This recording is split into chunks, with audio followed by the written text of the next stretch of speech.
సుదీర్ఘ మన్నిక NBC bearing సమర్పించు హెడ్లైన్స్.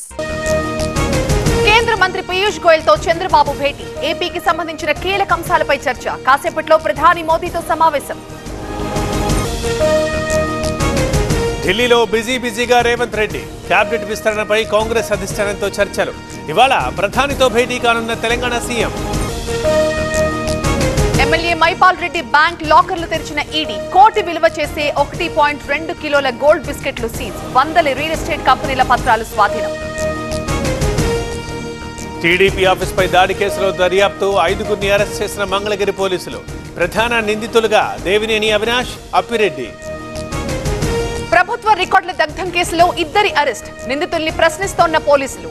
ఏపీపీసీబీ చైర్మన్ ఆదేశాలతోనే తగలబెట్టామన్న నాగరాజు. పిఠాపురంలో ఇంటి నిర్మాణానికి పవన్ ప్రయత్నం. గొల్లప్రోలు టోల్ ప్లాజా సమీపంలో భూమి కొనుగోలు. క్యాంప్ ఆఫీస్ కూడా ఏర్పాటు చేసే అవకాశం. సుదీర్ఘ మన్నిక ఎన్బీసీ బేరింగ్ సమర్పించు హెడ్లైన్స్.